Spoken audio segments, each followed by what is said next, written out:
के एक छोटी सी कहानी सुनाएंगे, ठीक है। कहानी का नाम क्या है? बूढ़ा व्यक्ति और एक अमीर आदमी। कहानी शुरू होता है कि एक जो अमीर आदमी होता है वो अपना देश छोड़ के दूसरा देश जा रहा होता है, ठीक है, और अकेले में ही अपना पूरा मतलब बिजनेस को लेके दूसरा देश जा रहा होता है। तो क्या करता है, अपना सारा सामान समेटता है। वो बहुत अमीर आदमी है, उसके पास एक पानी का जहाज भी अपना है ना। तो सारा सामान पटोता है, अपना सारा कर्मचारी को, सारा टीम को, अपने पूरे परिवार को लेके वो पानी वाले जहाज से एक देश से दूसरे देश जा रहा होता है, ठीक है। तो जब वो सब कुछ सामान चढ़ा लिया जा रहा होता है तो क्या होता है कि जो समुद्र में जहाज चल रहा है तो आधे रास्ते में जहाज में कुछ खराबी रहती है, अचानक से तूफान आया होगा और उसे जहाज थोड़ा सा इंजन बंद हो गया, कहाँ? बीच समुद्र में, ठीक है। तो सारे परेशान हो जाते हैं। उस जहाज में कुछ पैसेंजर भी जा रहे होते हैं क्योंकि वो जहाज एक साल से दूसरे देश जा रहा था, ठीक है।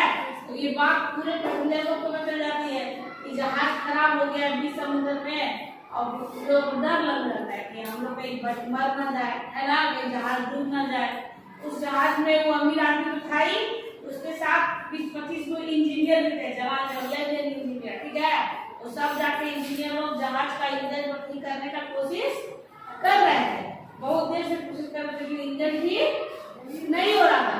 तब एक लड़का आता है, मतलब 18-16 साल का लड़का होता है, वो आके बोलता है कि इस जहाज में एक बूढ़ा व्यक्ति है। कौन है? बूढ़ा व्यक्ति। उनको ये जहाज ठीक करने आता है। तो सब हंसने लगता है, सारे यंग इंजीनियर है, सब हंसने लगते हैं। बोलता है कि हम लोग ठीक नहीं कर पा रहे, वो बूढ़ा व्यक्ति क्या कर पाएगा? तो वो लड़का बोलता है कि नहीं, वो पहले इंजीनियर थे, है ना, लेकिन अब हुकूमत उनकी हो गई है तो हम नौकरी छोड़ दिए। अब इतना साल वो इंजीनियर रहे तो उनका अनुभव भी तो कुछ काम आएगा, समझे। तो फिर बोला कि चलो ठीक है, बुलाया जाए। उस बूढ़े व्यक्ति को बुलाया गया, समझे। तो बूढ़ा व्यक्ति आके खड़ा हो गया, खड़ा होकर इंजन को ऐसे ऐसे देख रहा है, बहुत देर तक वो ऐसे देख रहा है, कुछ कर नहीं रहा है। तो सारे जितने भी इंजीनियर थे सब हंसने लगे, देखो एक बूढ़ा कुछ कर नहीं रहा है ना, खड़ा होके देख रहा। तब थोड़ी देर बाद, कुछ देर बीता, तब वो बूढ़ा व्यक्ति अपना बैग से वो हथौड़ा निकालता है। क्या निकालता है? हथौड़ा निकालता है, और उस हथौड़े में निकालता है, फिर क्या करता है, जोर से इंजन पे मारता है, ठीक है। और जैसे ही इंजन पे मारता है वो जहाज स्टार्ट हो जाता है। और सारे जो इंजीनियर चुप हो जाते हैं, जहाज स्टार्ट कैसे हो गया?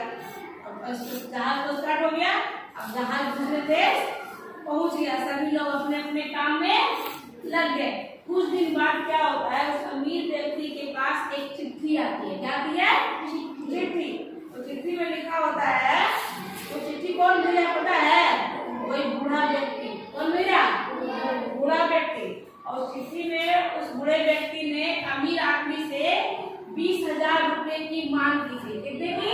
20,000। इसलिए वो लिखा है कि आपका हम जहाज ठीक कर दिए थे, इंजन ठीक कर दिए थे, इसलिए हम 20,000 रुपए उसके बदले में अपना काम के बदले में पैसा मांग रहे हैं। तो वो अमीर आदमी क्या बोलता है, वो भी लिख के भेजता है ना उस बूढ़े व्यक्ति के पास। क्या लिख के भेजता है? किस बात के 20,000 रुपए? हमें हथौड़ा मारेगी, इंजन स्टार्ट करेगी, है ना। तो फिर जब लेटर जाता है बूढ़े व्यक्ति के पास, तो कुछ दिन बाद बूढ़ा व्यक्ति फिर लिख के बोलता है कि 1,000 रुपया हथौड़ा मारने के लिए, इसलिए 1,000 रुपया हथौड़ा मारने के लिए, और 19,000 रुपया सही जगह पे हथौड़ा मारने के लिए, समझे। कहानी सिखाती है कि अगर आपको लक्ष्य बनाए हैं तो लगातार सही दिशा में, मान लो कोई हिंदी कमजोर है, अब तुम इंग्लिश पढ़ोगे तो हिंदी मजबूत हो जाएगा? नहीं ना। यानी हिंदी मजबूत करने के लिए हिंदी ही ना पढ़ना होगा। तो वही वो बूढ़ा व्यक्ति बताना चाहता है कि अगर आपने कुछ सोचा है जीवन में करने के लिए तो वही काम करते रहोगे, जो काम करना है, जो पाना है, तब आपको वो चीज मिलेगा। अब हमको बनना है क्रिकेटर, अब हम खेले फुटबॉल, तो क्रिकेटर बन जाएंगे? नहीं ना। तो अगर पढ़ाई करके कुछ इंजीनियर बनना है तो इंजीनियर का पढ़ाई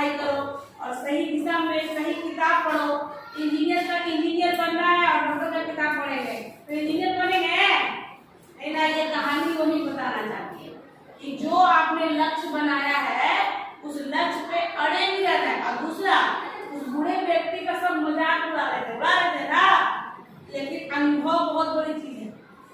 जो चीज हम 10 साल से पढ़ा रहे हैं, जो हमको पता है, और कोई नया नया टीचर आएगा उसको वो बात पता होगी, अनुभव भी मायने रखता है ना, समझे?